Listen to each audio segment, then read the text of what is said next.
जहाँ अच्छे की रोटी ना गले ना वहाँ खड़े होकर ना डरी गुजरी। सोना चांदी इंसान से बड़ा नहीं है। नहीं, मेरे की शादी होगी, मैं बच्चे तो पैदा नहीं करूंगी। पूरे देश में मैं मूर्तियों का अनावरण करने जा रही हूँ। कीड़े होते हैं समाज के गंदे, एक भाई दूसरे भाई को मत मारो। एक बाप अपना प्लॉट बेच कर ब्याह कर रहा है। मुझे ना केसों से डर लगता है, ना मुझे किसी के बाप से डर लगता है। आई रोल की जरूरत ही ना बिजनेस करेगा यार, ये ना करे कि यार कैसे हो जाएगा मेरे ऊपर, तो डर लगता है। आपको नहीं लगता डर? बहन जी, आपका सबसे पहले तो आपको बहुत बहुत स्वागत है हमारे यूट्यूब चैनल जिसका नाम है गुजर ज्ञान चैनल। आपने हमें इतना समय दिया, उसके लिए आपका बहुत बहुत धन्यवाद। आपको बेस्ट विशेष देती हूँ कि आप गुजर समाज की एक आवाज़ बुलंद कर रहे हैं अपने चैनल्स के माध्यम से, और यूथ में जो आप आगे अपनी चीज़ों को पहुँचा रहे हैं, ये बड़ी बात है। तो मेरी बेस्ट विशेष है आपको, और मैं आपका हार्दिक अभिनंदन करती हूँ कि आप आए। Thank you so much. Media के माध्यम से आप मेरी बात और मेरा परिचय दे रहे हैं लोगों को, उसके लिए बहुत दिल से धन्यवाद। तो बहन जी, सबसे पहले तो आप अपने बारे में बताओ। मेरा नाम सरगम लोहिया है और मेरा गांव घिटोरनी है। मेरे पिता का नाम बसंतलाल लोहिया है, माँ का नाम मिसेस मुकेश लोहिया। मेरी मम्मी खानपुर से है, बेटी खानपुर की है वो। बहन जी, हम बात करें आपकी स्कूली शिक्षा की, तो आपने स्कूली शिक्षा कहाँ से प्राप्त करी?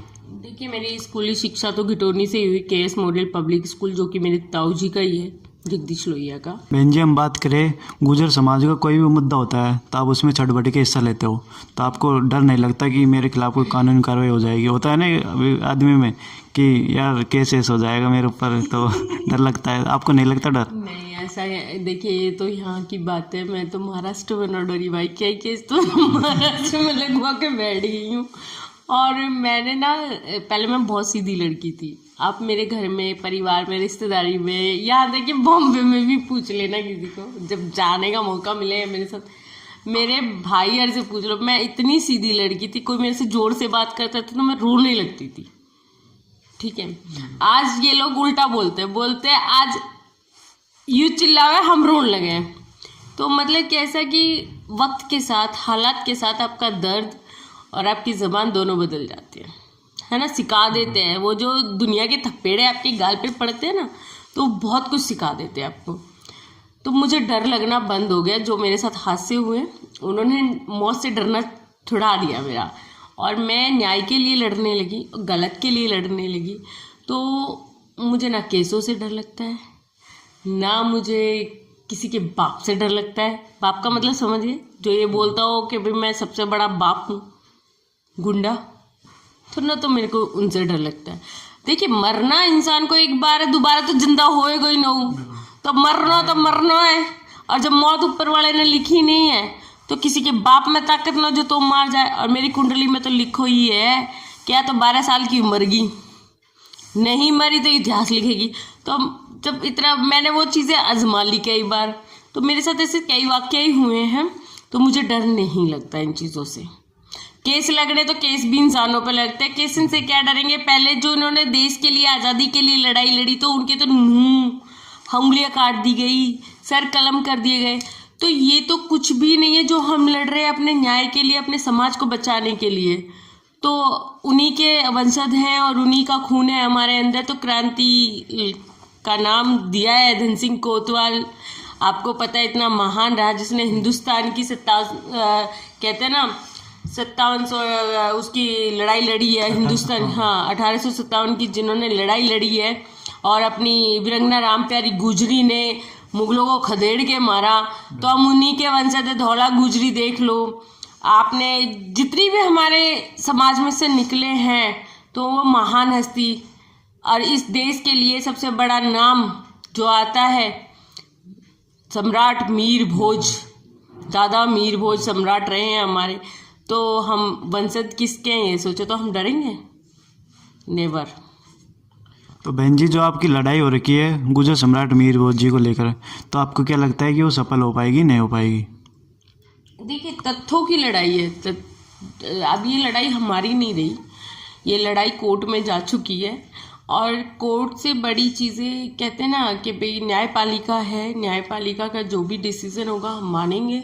और तथ्यों पे लड़ाई लड़ी जाती है। तथ्य सारे आपको पता है कि कितने साल पुराना, कितने हजारों साल पुराना आपकी हिस्ट्री रही है, आपकी इतिहास कहाँ से कहाँ तक है। तथ्य आपके लिए क्या बोल रहे हैं।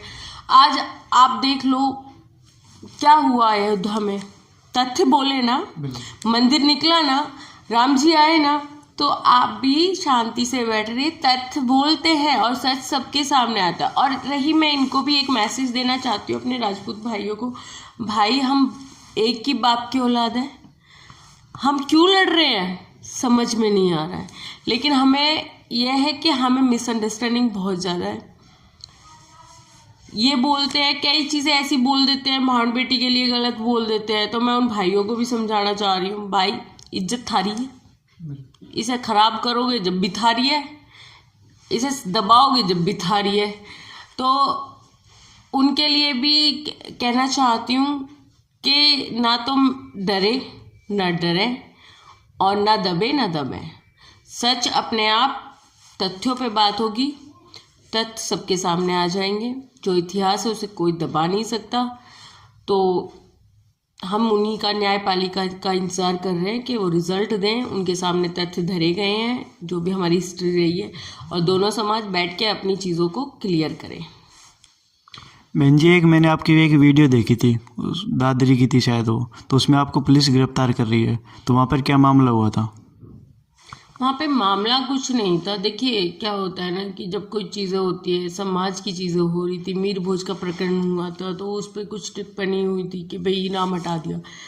तो वो कुछ लोग हमारे भी समाज के थे उसमें। मैं खुला बोलती हूँ, मैं डरती नहीं हूँ किसी से। तो एक राजनीति पक्ष होता है ना कि भाई इसको खराब करना माहौल को, तो वो माहौल खराब करने वाली चीज़ें हुई थी वहाँ पे। फिर उसके बाद वो एक प्रकरण छिड़ा, हमारे राजा मीर भोज के सम्मान में वो चीज़ें हुई। तो भाई वहाँ पे इसीलिए मैंने अपने भाइयों के बराबर खड़े होकर गिरफ्तारी दी। बहन जी, ये बताओ, जो गुजर समाज की बहन बेटियाँ सोशल मीडिया पर वीडियो डालती है हुक्का पीते हुए और छोटे छोटे कपड़ों में, तो क्या वो सही है या गलत है? ऐसा नहीं करना चाहिए उनको, क्या आपका क्या विचार है इसके बारे में? देखो, हुक्का की तो कोई बात नहीं। हुक्का जो कली की बात कर रहे हो ना तुम, कली की तो कोई बात ना। कली तो हमारा एक वो क्या ना रिवाज है हुक्का का और कली का। पर मैं एक ही बात कहना चाहती हूँ, सोशल मीडिया एक ऐसा माध्यम है, प्लेटफॉर्म है, अगर आप उसको समझे तो तरीका है। ये नहीं कहते, देखिए म्यूजिक हमेशा एक माइंड को डाइवर्ट करता है। आप बैठे किसी टेंशन में और आपके 4 दोस्त आ गए हैं, उनका कोई प्रोग्राम है, आप वहाँ गए, आपका म्यूजिक सुनकर माइंड चेंज हो सकता है, तो वो एक डिप्रेशन के लिए भी यूज होता है। रही इसकी बात, सभ्यता हमारा सबसे बड़ा गहना है। आप सभ्यता में रह के कोई भी काम करो, सभ्यता में रह के करें। छोटे कपड़े पहनने से ये हमारी सभ्यता नहीं है। मैं तो बॉलीवुड में रही हूँ, मैंने तब भी अपने संस्कार, अपनी सभ्यता नहीं छोड़ी। तो मैं यही कहना चाहूँगी अपनी छोटी बहनों से, या मतलब जो भी मेरी बहन ये सब कर रही है, तो वो एक सभ्यता में रह के करें। सोशल मीडिया पे वीडियो बनाना या उसको करना कोई गलत बात नहीं है मेरी नज़रों में, लेकिन हाँ सभ्यता में रह के करें, सभ्यता से बाहर आके ना करें। बहन जी, आज के समय में गुजर समाज में दहेज बहुत तेजी से बढ़ रहा है, तो इसको लेकर आपका क्या विचार है कि दहेज तो मैं हंसूंगी, दहेज लेना चाहिए या नहीं लेना चाहिए? इस पे तो मैं हंसूंगी। क्यों हंसूंगी? क्योंकि ये बहुत बड़ा दुख है जिसका आज हमारी जिंदगी भी इसको झेल के बैठी है। और मतलब कहते हैं ना कि हमने ये खत्म होने का नाम नहीं ले रही है। लाइलाज बीमारी है हमारे समाज की, जिसमें हमने अपना बाप खो दिया। जब एक बाप, आज ये लगा लो, पूरी जिंदगी अपने बच्चे को पालने में निकाल देता है। मेरे भी बच्चे, आज कोई भी पेरेंट्स लगा लो, मैं सभी पेरेंट्स से बोलती हूँ कि चाहे वो लड़के के हों चाहे लड़की के हों, जब आप अपने बच्चे को पालते हो ना, तो आपको पता होता है कि आप उसकी शिक्षा के लिए क्या लगा रहे हो, आप उसको कैसे पाल रहे हो। तो दूसरा इंसान भी वैसे ही पालता है अपने बच्चे को और पूरी जिंदगी देता है। और जिसको जिम्मेदारी नहीं उठा रही है वो एक अलग बात है, लापरवाही इंसान करे तो उससे तो कोई फर्क ही नहीं पड़ता। जो जिम्मेदार इंसान होगा उसकी पूरी जिंदगी निकल जाती है अपने बच्चे को शिक्षित करने में, कामयाब करने में, है ना। तो ये लाइलाज बीमारी, इसका इलाज एक ही है कि ऐसे लोगों का बहिष्कार किया जाए जो दहेज लेते हैं। और एक बाप अपनी मर्जी से कुछ भी दे अपनी औलाद को, है ना। एक बाप अपना प्लॉट बेच के ब्याह कर रहा है ना। और एक भाई फिर वहाँ के बाद भी कर्जा में होगा। बाप की तो जमीन चली गई, भाई पूरी जिंदगी कर्जा को उतारने में लगा देता है, ब्याज पे ब्याज उस पे। उसके बच्चे उसकी मुंह की तरफ देखते हैं, तो उसकी जिंदगी उसका कहते हैं वो अपनी बेटी का घर बसाने के चक्कर में उसने अपना घर उजाड़ दिया पूरा। तो तुम 2-3 घर उजाड़ के एक घर बसे, और फिर भी उस लड़की का ये पता नहीं कि उसका घर बसेगा या नहीं बसेगा। सोना चांदी इंसान से बड़ा नहीं है। ये दौलत को इंसान कमाता है, टैलेंट कमाता है, तो इंसान की कदर करना सीखो, इंसान से प्यार करना सीखो और अपने माइंड को क्लियर करो, इस छोटी मेंटलिटी को क्लियर करो। एक भाई दूसरे भाई को मत मारो, अपने इन चीज़ों को ख़त्म करो, समाज के अंदर से इस दीमक को ख़त्म करो, ताकि आपकी बेटियां बच सके, आपके वो परिवार बच सके, आपका समाज बच सके। अपनी सोच बदलो, अपनी मेंटलिटी बदलो और अपने आप पे भरोसा रखो, तुम्हारे किसी चीज़ की कमी नहीं है ना। तो यही कहना चाहूँगी, उन जो लेने की कोशिश करते हैं उनका बहिष्कार करें समाज से। मैं उनकी घोर निंदा करती हूँ कि उन लोगों को फिर समाज में बैठने का हक नहीं है। बहन जी, गुर्जर समाज को इस टाइम किस चीज़ की ज़्यादा ज़रूरत है? समझ की। कैसे? समझ, जो कि इन लोगों में एक दूसरे के लिए नहीं है। प्यार ख़त्म हो चुका है और सम्मान ख़त्म हो चुका है। जो अपनी मेंटली हाई है ना, इनका जो ईगो, वो ईगो और ईगो में बदल गई है, हाई हो गई है और इनकी सोचने की क्षमता ख़त्म हो चुकी है। कैसे?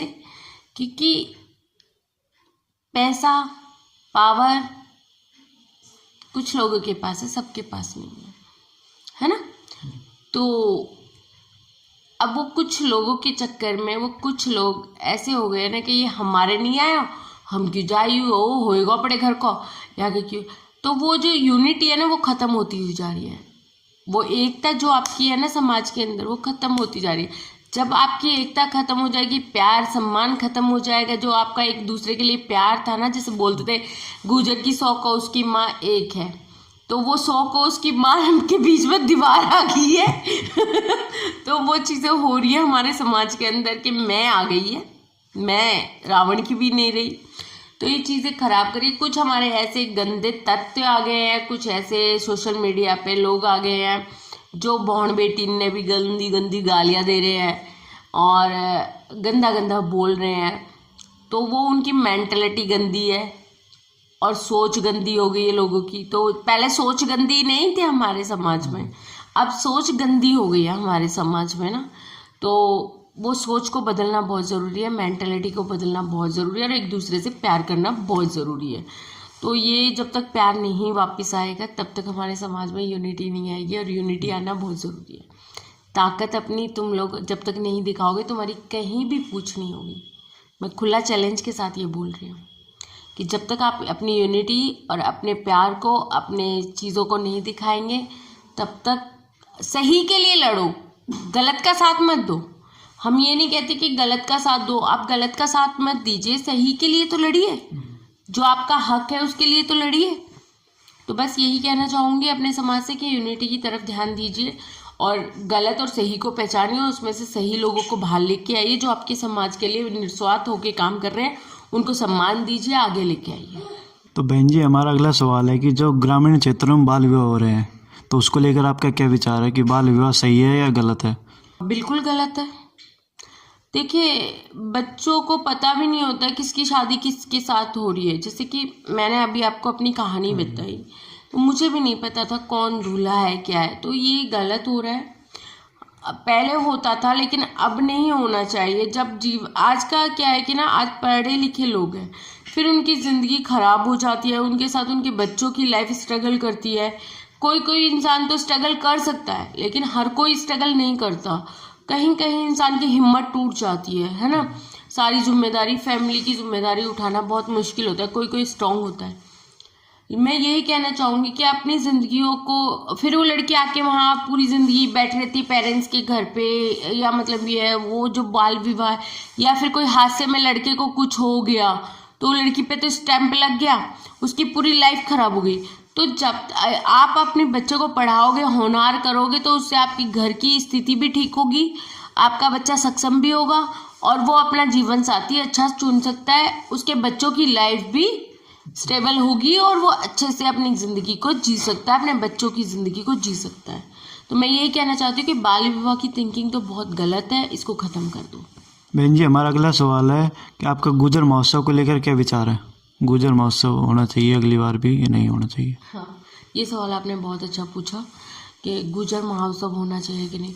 गुजर महोत्सव के बारे में मैं आपको बता दूं कि गुजर महोत्सव जब हुआ था, अब ये दूसरी बार हुआ, इसकी एक ही टारगेट था कि इससे हम अपने समाज के जितने अलग अलग प्रदेशों में लोग हैं उसको एक मंच पे लाया जाए, एक मंच को सजाया जाए। और देखिए, आपने हमारी हमसे पहचान, आज मनीष मुझे जानता है तो शायद जब तक सोशल मीडिया नहीं होता या मतलब हम एक दूसरे से नहीं मिलते तो हम कैसे जान पाते, है ना। सोशल मीडिया है आज के टाइम में, सोशल मीडिया ही है। और सेकंड ये कि हमें कैसे पता चलेगा हमारा इंसान कहाँ पे है, किस बिजनेस में है, बिल्डर लाइन में है या आईएएस है, कितने आईएएस है, कितने जज हैं, कितने अधिकारी हैं, कितने टीचर्स हैं, कितने वकील हैं। तो आप एक दूसरे की सपोर्ट कैसे कर पाओगे? आपकी पहचान आपसे ही होगी ना। और आज की तादाद में आपको ये जनगणना पता चल गई हमारी वोटिंग की ताकत कितनी है ना। और आप किस किस धर्म में हो, आपको ये पता चल गया भाई वहाँ कोई लड़का फंस गया है कि जैसे बाहर जा रहा है तो उसको ये तो पता है कि यहाँ पे ये गुजर रहता है, तो वो मदद ले सकता है ना। भाई मदद नहीं करेगा तो कौन करेगा। तो ये उसी की वो थी। और ये भी एक वो था कि देखो, जब हमारे यहाँ खुशी होती है तो नाच गाना तो होता ही है, तो वो एक हमारी परंपरा है। जब हमारे शादी होती है, कुआं पूजन होता है या हमारे गोवर्धन पूजा होती है या फिर हमारे, तो उस चीज़ को मैं एक तो उन लोगों को बता देना चाहती हूँ जो कामोत्सव करे। कामोत्सव का मतलब क्या होता है भाई?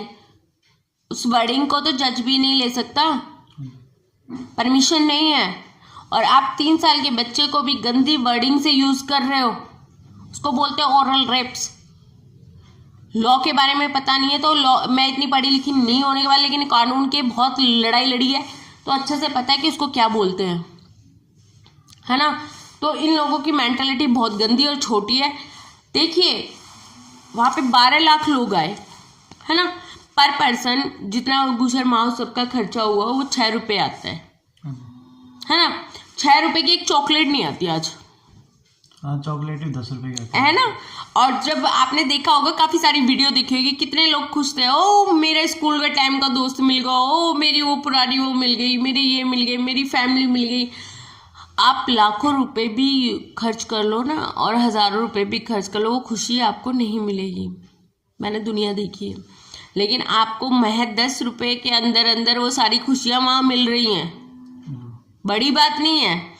लेकिन मैं ये नहीं कहती कि आपको जो भी आपत्ति है आप उसको ना तरीके से करो। हम नहीं कहते, विरोध करना आपका हक है, आप कर सकते हो, हम उस चीज़ के लिए नहीं बोल रहे आपको। लेकिन आप अभद्र भाषा का उपयोग करके छोटी छोटी बच्ची को एक कैरेक्टरलेस बोल के और लड़कियों को करेक्ट, भाई क्यों हमारा खानदान ना हो, हमारे कुछ है नहीं, जवाब हमें भी देना है। पर हम कहाँ से कमज़ोर पड़ रहे हैं कि ये हमारे हैं। अगर हम अपने कान को काटते हैं ना तो दर्द हमें ही होएगा, हम अपनी उंगली काटेंगे दर्द हमें ही होएगा। हम यहाँ पे कोई और तीसरा बोल के दिखा दे भाई दूसरे, उससे हम बता देंगे। फिर यहाँ बात घर की और समाज की है कि समाज में यूनिटी लाने के लिए लड़ रहे हैं और ये इस चीज़ को गलत कर रहे हैं। नहीं कोई और कह के दिखा दो, जहाँ अच्छे की रोटी ना गले ना वहाँ खड़े होकर ना डरी गुजरी। तो यहाँ कैसे, यहाँ क्योंकि मेरे अपने हैं, क्या करूँ। लेकिन अब नहीं, अब बर्दाश्त नहीं करूँगी मनीष। अब मैंने भी ठान लिया जैसे को तैसा।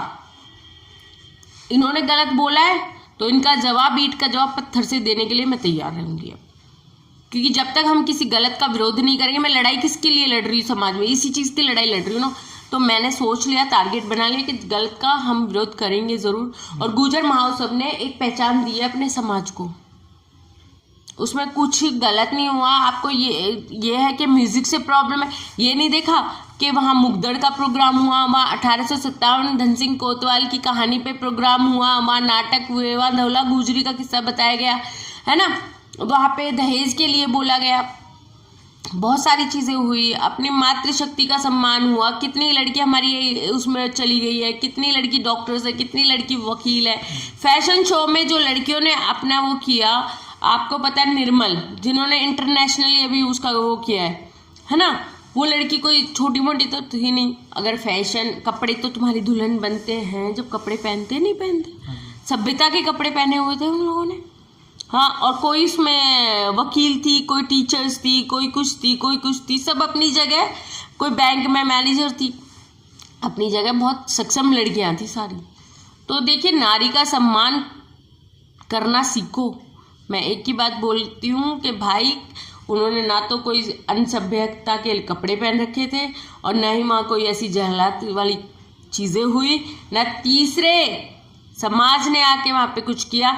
ये देखो कि तुम्हारे उस गुजर महोत्सव में दूसरे समाज के लोग भी थे, जाट भी थे, यादव भी थे, सब भी लोग थे उसमें, सब समाज के लोग थे, क्योंकि वहाँ कॉलोनी है। कॉलोनी में से जब दिख रहा है कि एंटरटेनमेंट की चीज़ें, तो वहाँ सभी आ रहे हैं और तुम्हें खुश होना चाहिए कि तुम्हारी इन चीज़ों से कितने लोगों को ये पता चल रहा है कि गुजर कैसे होते हैं। गुजर एक प्यार का वो होता है, क्योंकि हम राष्ट्रवादी कौम है। आप ये बोलते हो ना, अलग अलग धर्म में, हमने इस देश को बचाने के लिए अलग अलग धर्म में हमारे बुजुर्गों ने बलिदान दिया है। तो आज उनके बलिदान को आप इस तरीके से अपमानित कर रहे हो, इस तरीके से उनकी पहचान को वो कर रहे हो। ठीक है, कोई कमी बेसी रह गई तो उसको बैठ के बताओ, भाई ये कमी रह गई, हम ये चीज़ नहीं चाहते, ये चीज़ मत करना। लेकिन बोलना भी तो उनसे बोले ना, बैठ के जेंट्स लोगों से बोले। लड़कियों को गालियां दे रहे, लड़कियों के बारे में गंदा गंदा बोल रहे, तो उसको बस यही है कि हमने तो ये प्रोग्राम इसलिए किया था कि हमें ये बता सके कि गुजर किस किस क्षेत्र में और कितने हैं और हमारी हमसे पहचान, इसलिए ये गुजर महोत्सव किया था। अब इसका कोई गलत मतलब निकाले तो वो उनकी मेंटालिटी है। बहन जी, हमारा लास्ट सवाल है कि आप हमारे चैनल के बारे में क्या बोलना चाहोगे? मैं इसके बारे में क्या बोलूँ, मनीष काफ़ी मेहनत कर रहा है, काफ़ी टाइम से मैं देख रही हूँ, और सबसे बड़ी बात है कि मैं ऐसे बच्चों का दिल से धन्यवाद करती हूँ कि आप लोग जो अपने चैनल्स के माध्यम से अपने समाज को आगे बढ़ा रहे हैं। ये एक सोशल मीडिया और एक कलम में बहुत बड़ी ताकत होती है, जो एक तलवार में नहीं होती है ना। तो तलवार वो घाव नहीं कर सकती, कलम की ताकत बहुत बड़ा। पहले पत्रकार करते थे, आज वो काम तुम लोग कर रहे हो। तो सोशल मीडिया के माध्यम से आज अपने समाज को आप आगे लेके जा रहे हो, इसके लिए मैं ज़रूर आप पे प्राउडली फील करती हूँ और आपको बेस्ट विशेस देती हूँ। ठीक है जी, आपको बहुत बहुत धन्यवाद, आपने हमें इतना समय दिया, इसके लिए धन्यवाद। Thank you.